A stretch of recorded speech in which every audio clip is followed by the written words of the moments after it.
My name is Rebecca Martinez, and I'm 32 years old. Standing in my beautiful two-story colonial home in suburban Connecticut, I never imagined the person who raised me would try to steal everything I worked 15 years to build. My mother had just served me legal papers demanding the court give her ownership of my house. She claimed she deserved it after all her sacrifices for me. The smug look on her face as she handed me those documents still haunts me. What my mother didn't know was that I had been preparing for this moment for months, and the evidence I'd gathered would shock everyone, including the judge. Before we dive into this incredible story, I'd love to know where you're watching from. Drop your location in the comments below. If you enjoy stories about family drama and sweet justice, please hit that like button and subscribe for more real-life tales that will keep you on the edge of your seat. Trust me, you won't believe how this situation unfolds. Growing up as the daughter of Dorothy Martinez wasn't easy. After my father walked out when I was 8 years old, my mother raised me alone, but she never let me forget what a burden that was for her. Every achievement I made came with a reminder of her sacrifice. Every mistake I made was proof of my ingratitude. She had this way of making everything about her struggles while dismissing my own dreams and ambitions. Despite the constant guilt trips, I was determined to build something better for myself. Throughout high school, I worked part-time at the local grocery store, saving every penny I could. When college came around, I took on 2 jobs while maintaining my grades. My mother would often say I was getting too ambitious, that I should remember where I came from and not get above myself. But I persisted, earning my business degree despite her constant discouragement. At 24, I met Marcus at a professional networking event. He was kind, supportive, and everything my mother wasn't. Marcus believed in my dreams and encouraged me to reach higher. We dated for 2 years before getting married, and during that time my mother made it clear she didn't approve of him either. She said he was trying to turn me against my family, which wasn't true. Marcus simply supported my independence. By the time I was 27, Marcus and I had saved enough for a down payment on our dream home. We spent months house hunting before finding this perfect 2-story colonial in a quiet neighborhood with tree-lined streets and friendly neighbors. The house had 4 bedrooms, a spacious kitchen, and a beautiful backyard where I could finally have the garden I'd always wanted. For 5 years, we had scrimped and saved, cutting every corner imaginable. We ate home-cooked meals instead of dining out, drove used cars instead of new ones, and skipped expensive vacations to put every extra dollar toward our house fund. When we finally got the keys, I cried tears of joy. This wasn't just a house, it was proof that all my hard work and sacrifice had paid off. Initially, my mother seemed proud of what I'd accomplished. She would visit often, admiring the hardwood floors and updated appliances. She loved hosting family gatherings in our dining room and would brag to the neighbors about her successful daughter. For a brief moment, I thought we had finally reached a good place in our relationship. But subtle changes began to creep in. During conversations, she started referring to it as our house instead of your house. She would make suggestions about renovations as if she had a say in the decisions. When I gently corrected her, she would laugh it off, saying she was just excited about my success. I chalked it up to harmless enthusiasm. Marcus noticed it before I did. He pointed out how my mother would rearrange things during her visits, almost like she was marking territory.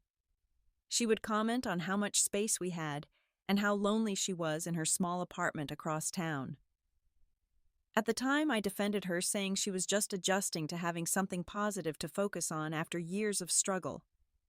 As my career progressed, and I earned a promotion to regional sales manager, the comments became more pointed.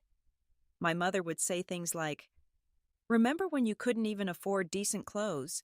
Now look at you getting too big for your britches." What should have been celebrations of my achievements became reminders that I shouldn't forget my humble beginnings. Looking back, I realized this was when she started building her case. Every visit became an opportunity for her to establish some kind of claim to what Marcus and I had built together. But at the time, I was just happy to finally have a relationship with my mother that seemed positive, even if it came with strings attached. Everything changed when my mother's financial troubles came to light. It started with a phone call at 11:30 on a Tuesday night. She was crying, saying she couldn't make rent and would be evicted if she didn't come up with $800 by Friday. My heart broke hearing the panic in her voice. Despite our complicated history, she was still my mother, and I couldn't stand the thought of her being homeless. Without hesitation, I transferred the money to her account. But $800 became $1,200 the next month, then $1,500 the month after that. She always had an emergency, always had a crisis that only I could solve. Her credit cards were maxed out, her utility bills were overdue, and somehow none of it was ever her fault. It was the economy. It was her age making it hard to find work. It was everyone else taking advantage of a poor old woman. For 3 months, I covered her rent, bought her groceries, and paid her utility bills. Marcus supported my decision, understanding that family comes first, but I could see the strain it was putting on our own budget. We had to dip into our emergency fund to cover my mother's expenses, and it made me uncomfortable to see our hard-earned savings disappearing. What bothered me most wasn't the money, it was my mother's attitude about it. Instead of gratitude, she acted entitled to my help. She would say things like, "It's the least you can do after everything I've done for you." There were no thank yous, no acknowledgement of the sacrifice Marcus and I were making. Instead, she seemed to expect more with each passing month. The situation reached a boiling point during a family dinner at our house. We had invited my mother, my Aunt Carol, and my cousin Jennifer for Sunday dinner, hoping to have a pleasant family gathering. Everything was going well until dessert, when my mother casually announced to everyone, "I practically live here anyway. Rebecca and I are so close now." The comment made everyone uncomfortable. Aunt Carol raised her eyebrows, and Jennifer looked confused. I quickly changed the subject, but the damage was done. My mother had planted a seed that she was somehow more than just a visitor in our home. She was establishing a narrative that would become crucial to her later plans.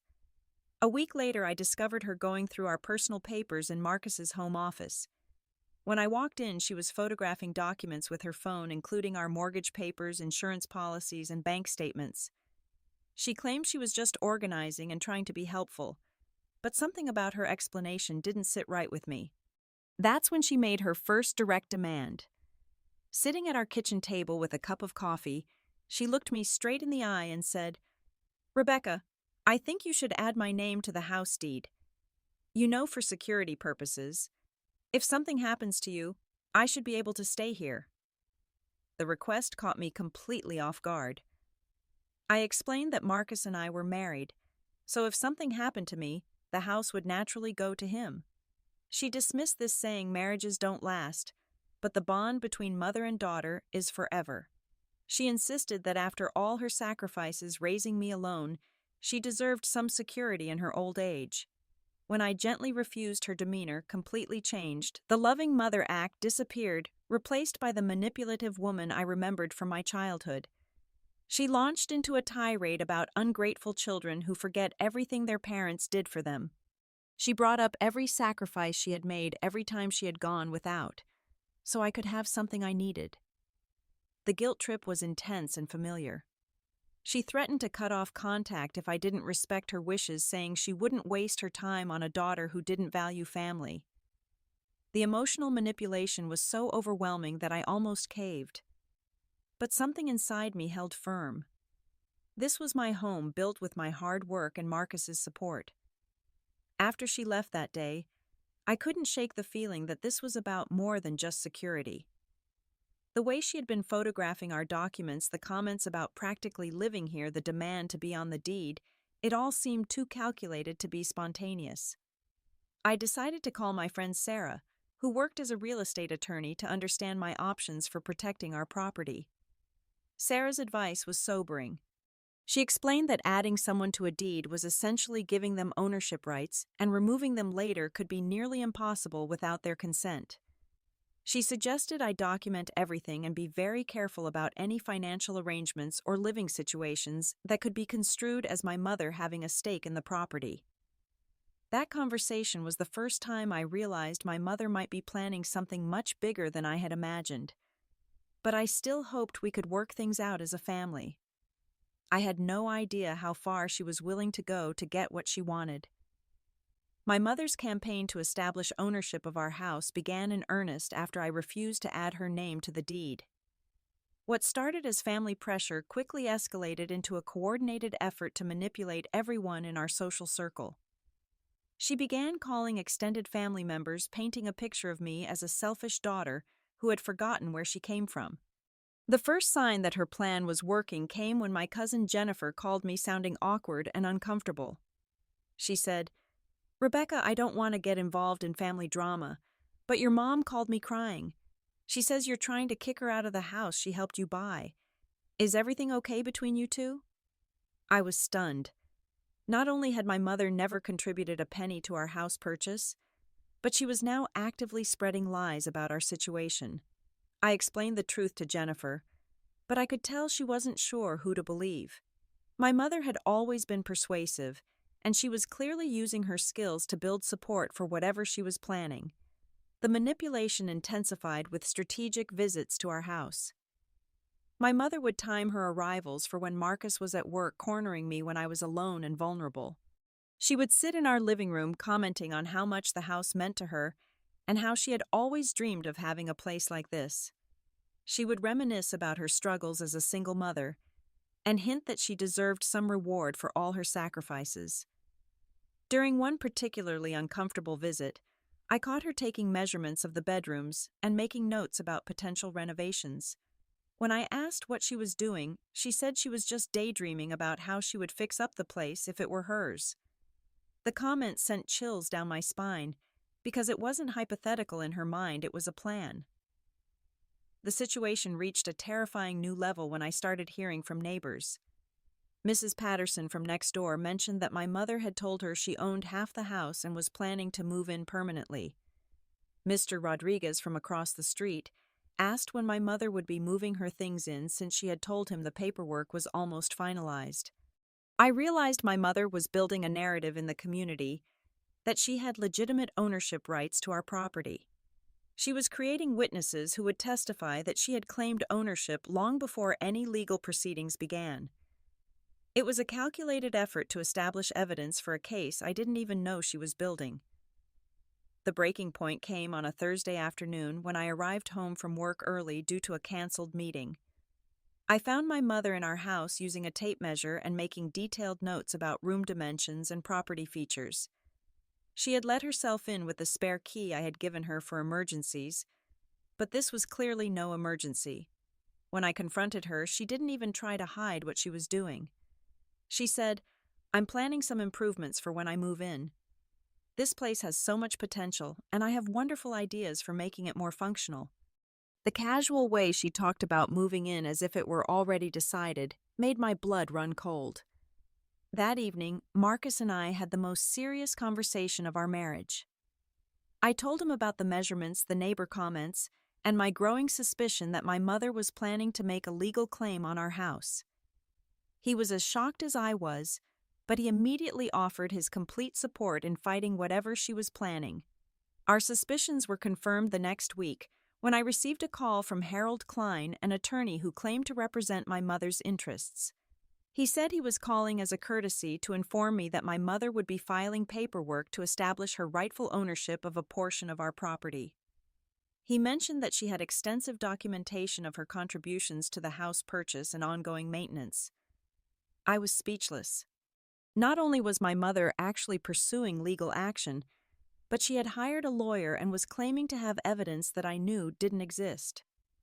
When I told Harold Klein that my mother had never contributed anything to our house, he said that wasn't what his client had told him, and that the courts would determine the truth.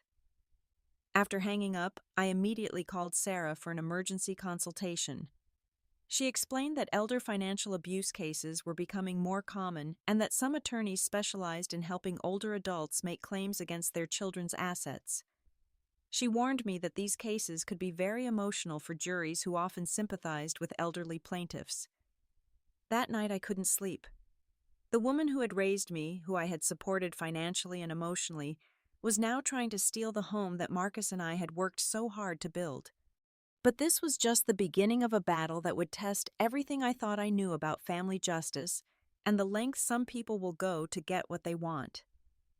The official legal papers arrived on a Monday morning in March, served by a stern-looking process server who apologized for the uncomfortable situation.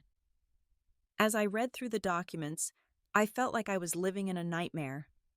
My mother was filing for partial ownership of our house, claiming she had made substantial financial contributions to the purchase and ongoing expenses. The lawsuit was even worse than I had imagined. Her attorney had crafted a compelling narrative about a devoted mother who had invested her life savings and retirement money to help her daughter achieve the American dream. The documents included what appeared to be receipts for payments, bank transfer records, and witness statements from people who claimed to have knowledge of her financial contributions. My hands shook as I read through the fabricated evidence. There were receipts for contractor payments that had never happened, bank records that had been clearly altered, and statements from people I had never heard of claiming they had witnessed my mother making payments on our behalf. The level of deception was breathtaking and terrifying. But the legal papers were only the beginning of her assault on our lives. My mother launched a full-scale media campaign designed to destroy our reputation and build public support for her case. She created social media posts with photos of herself looking frail and heartbroken, accompanied by captions about ungrateful children who steal from their elderly parents. The posts were shared dozens of times within hours. Friends, neighbors, and even some of my coworkers saw the accusations and began questioning my character. The narrative she created was powerful, a poor old woman being victimized by her successful daughter who had forgotten her family obligations. Without knowing the full story, many people found it easy to believe. The damage to my reputation was swift and devastating. At our local church where Marcus and I had been active members for 3 years, people began treating us differently. Some avoided eye contact, others whispered when we walked by, and a few even approached us to express their disappointment in how we were treating my mother. The situation at work became equally uncomfortable. My boss Janet called me into her office to discuss the family situation that was affecting my professional image. She had seen the social media posts and received calls from clients who were concerned about doing business with someone who might be taking advantage of their elderly parent. I had to explain the entire situation to HR and provide documentation to protect my job. The first court hearing was scheduled for April 15th, giving us just 3 weeks to prepare our defense. My attorney, Patricia Wong, was excellent but expensive, and she warned me that these cases could drag on for months or even years. The emotional and financial toll would be enormous regardless of the outcome. At the courthouse, my mother put on an Oscar-worthy performance. She wore her oldest clothes, walked with an exaggerated limp, and brought tissues to dab her eyes during testimony. She spoke softly about her sacrifice as a single mother, her limited income, and her dream of having security in her old age.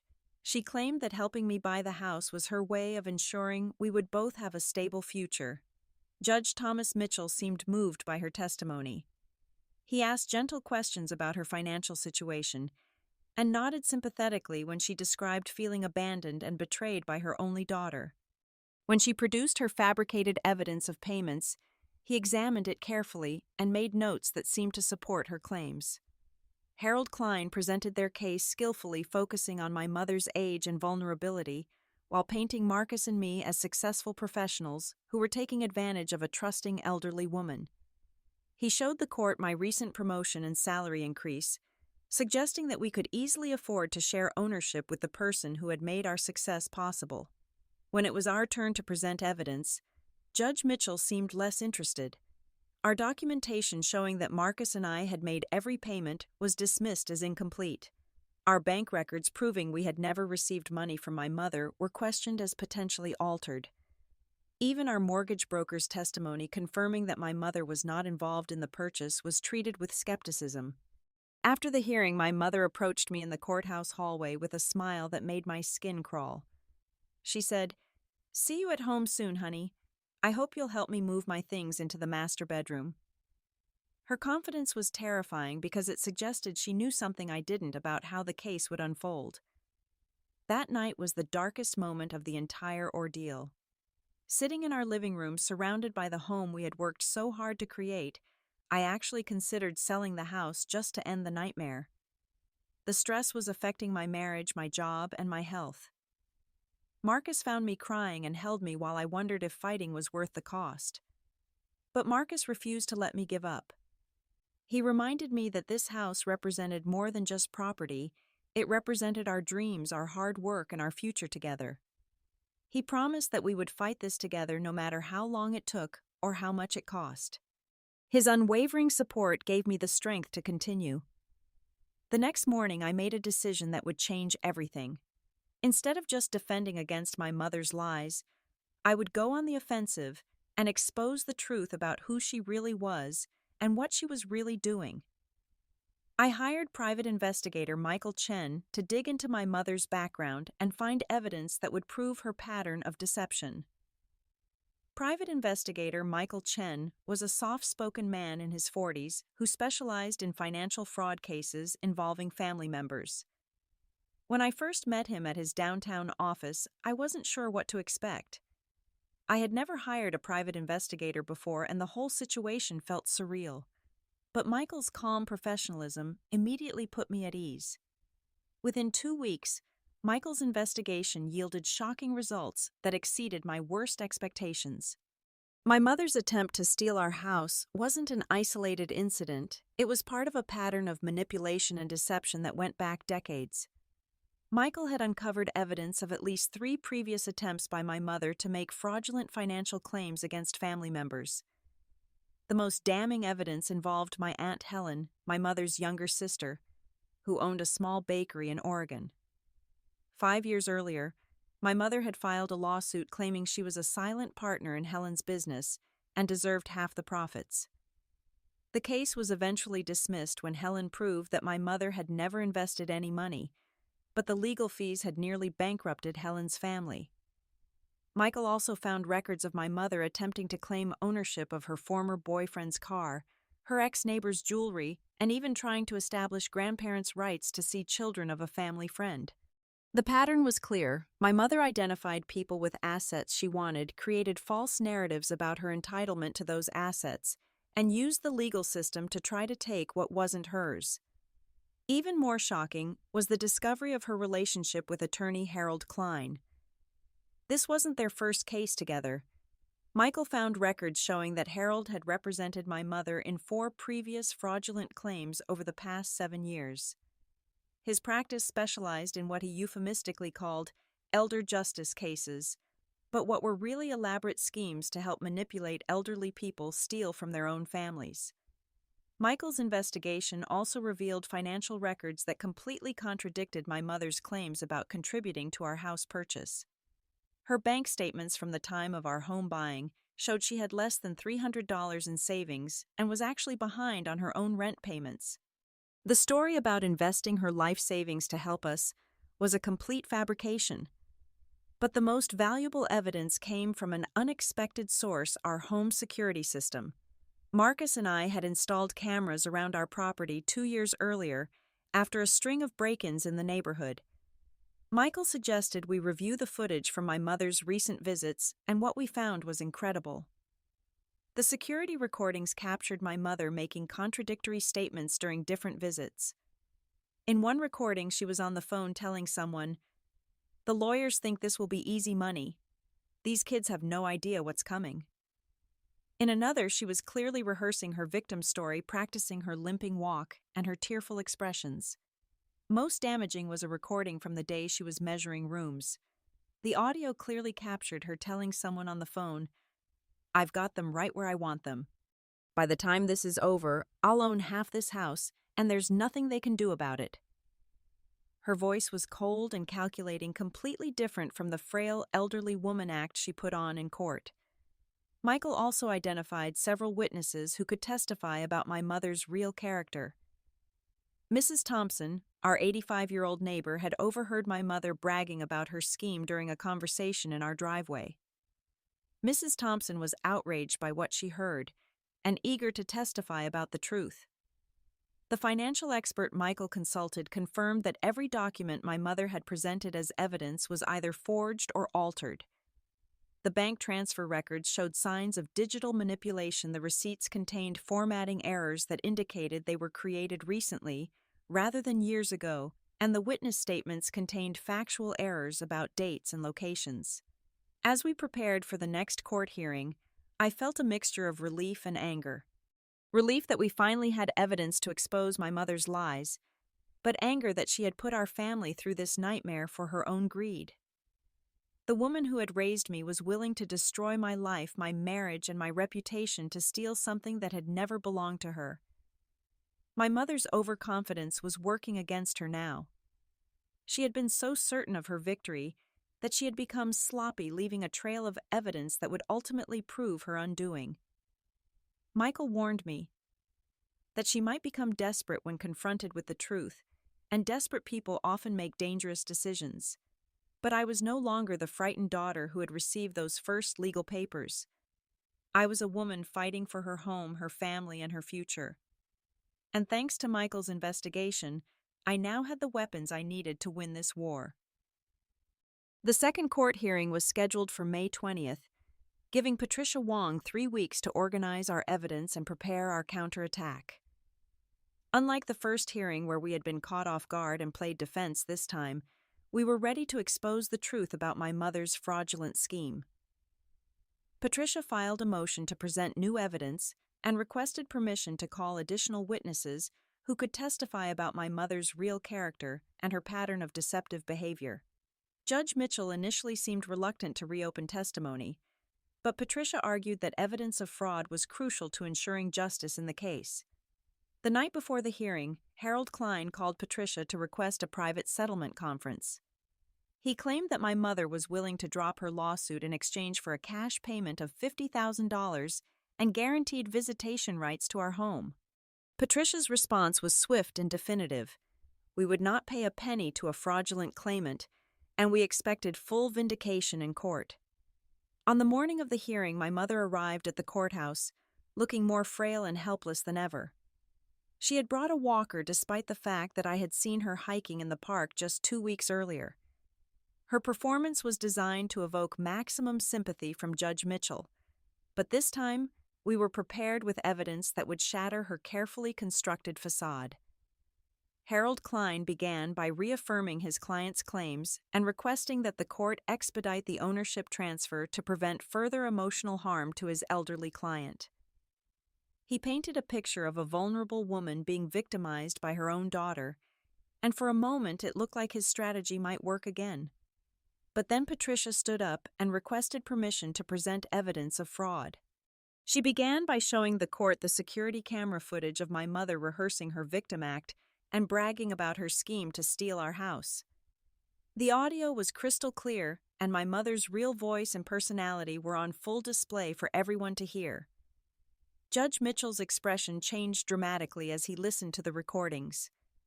The frail, elderly woman sitting at the plaintiff's table was clearly the same person on the tape, but her demeanor and words revealed a calculating manipulator rather than a helpless victim. Harold Klein objected repeatedly, but the evidence was too compelling to dismiss. Patricia then presented the financial analysis showing that every document my mother had submitted was either forged or altered. The expert testimony was technical, but damning, proving beyond doubt that my mother had never made any financial contributions to our house purchase. Her own bank records from the relevant time period showed she had no money to contribute. The most powerful witness was Mrs. Thompson, our elderly neighbor. Despite her age, she was sharp and articulate, as she testified about overhearing my mother's phone conversation, where she bragged about manipulating the legal system to steal from her own daughter. Mrs. Thompson's moral outrage was genuine and moving. When Patricia presented evidence of my mother's previous fraudulent lawsuits against other family members, Harold Klein finally seemed to realize his client had lied to him about the entire situation. He requested a brief recess to confer with my mother, and when they returned, his demeanor had completely changed. During cross-examination, my mother's story fell apart completely. When confronted with the security footage, she claimed she had been joking. When shown her own bank records, she said they must have been altered by the bank. When asked about her previous lawsuits, she became angry and defensive, dropping the Fragile Elderly Woman Act entirely. Judge Mitchell was not amused. He sternly admonished Harold Klein for presenting fraudulent evidence to the court and warned him that his conduct would be reported to the State Bar Association. The judge then turned to my mother and delivered a scathing rebuke about the abuse of the court system and the serious consequences of perjury. The ruling was swift and decisive. Judge Mitchell not only dismissed my mother's lawsuit entirely, but also ordered her to pay our legal fees, court costs, and damages for the emotional distress she had caused. The total amount was over $30,000, money I knew she didn't have, but justice that felt long overdue. But the legal victory was just the beginning of my mother's public humiliation. Word of the hearing spread quickly through our community, and people who had initially believed her lies were now outraged by the truth. The same neighbors who had shunned us were now apologizing and expressing their disgust at her behavior. At church the following Sunday, Pastor Williams publicly apologized to Marcus and me for the congregation's treatment based on false information. He used the situation as a lesson about not judging without knowing all the facts, and several members approached us afterward to express their shame and support. My extended family relationships began to heal as the truth spread. Cousin Jennifer called to apologize for doubting me, and Aunt Carol shared her own stories about my mother's manipulative behavior over the years. It became clear that I wasn't the only family member who had suffered from her schemes. Harold Klein's law practice faced serious consequences for his role in the fraud. The State Bar Association launched an investigation into his pattern of representing clients in questionable elder abuse cases, and several other families came forward with similar stories. His unethical practices were finally catching up with him. My mother's isolation was swift and complete. Her social media friends began blocking her when the truth came out. Her church asked her to find a new congregation, and even her apartment complex manager asked her to move out after complaints from other residents who had seen the news coverage. In a final desperate attempt to maintain control, she approached Marcus and me outside the courthouse after the ruling. Her frail, elderly woman act was completely gone, replaced by the cold, manipulative person we now knew her to be. She said, "This isn't over. I was just confused about the legal details, but I still deserve some consideration after everything I've done for you." But her words had no power over me anymore. I looked her straight in the eye and said, "You're right, this is over. You will never set foot in our home again. You will never receive another penny of financial support. And if you contact us again, I will file for a restraining order." The woman who had controlled me with guilt and manipulation for 32 years finally met a daughter who would no longer be intimidated.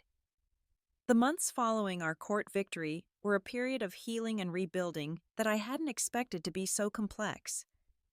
While I felt vindicated by the legal outcome, the emotional aftermath of discovering the depths of my mother's betrayal was more challenging than the actual legal battle had been. Initially, I was consumed with anger. The woman who had raised me, who I had loved and supported despite her flaws, had been willing to destroy my life for her own financial gain. She had fabricated evidence, manipulated our community, and almost succeeded in stealing the home that Marcus and I had worked 15 years to build.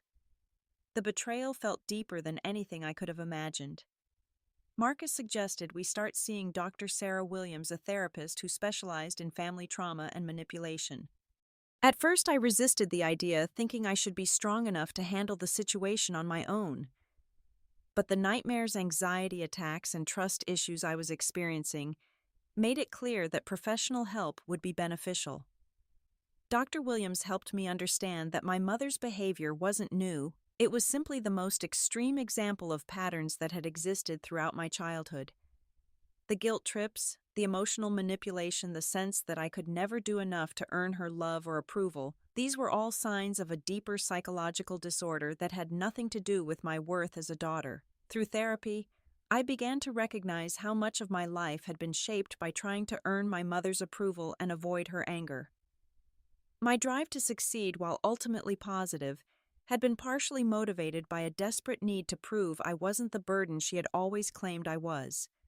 Understanding this helped me begin to heal and redefine my relationship with success and self-worth. The community response to the truth about my mother's scheme was overwhelmingly supportive.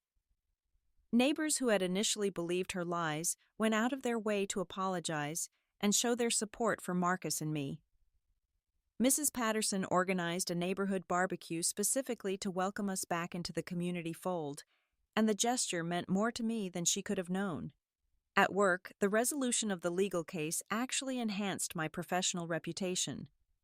My colleagues were impressed by how I had handled the situation with dignity and determination, and my boss, Janet, commented that the experience had demonstrated leadership qualities that would serve me well in future promotions. Within 6 months, I was offered the position of district manager, a role that came with significant additional responsibility and compensation. Marcus and I decided to renovate our home as a way of reclaiming the space from the negative memories of my mother's scheme. We updated the kitchen, added a deck to the backyard, and created a home office where I could work comfortably. Each improvement felt like we were making the house truly ours again, free from the shadow of my mother's attempted theft. We also invested in enhanced security measures, not because we expected further trouble, but because we wanted to feel completely safe in our own home. New locks, upgraded cameras, and a comprehensive security system gave us peace of mind and helped eliminate the anxiety that had lingered after the ordeal.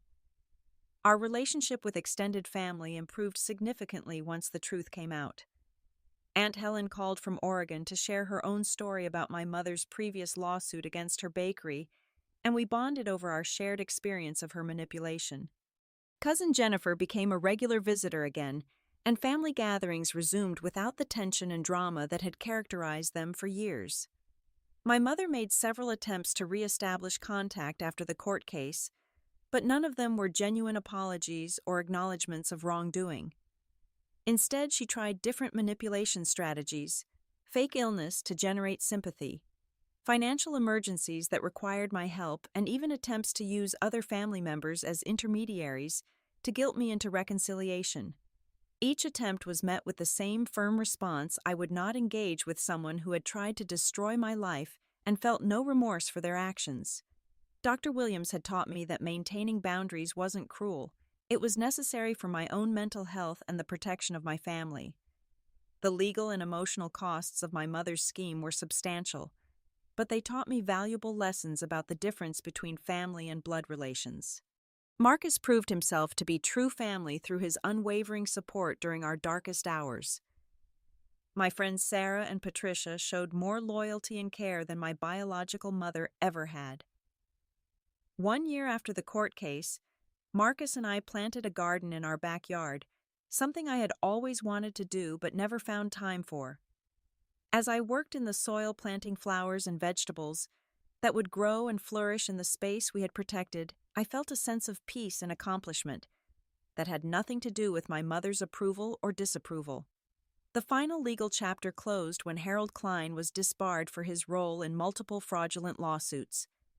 His unethical practice had finally caught up with him, and several families who had been victimized by similar schemes received some measure of justice.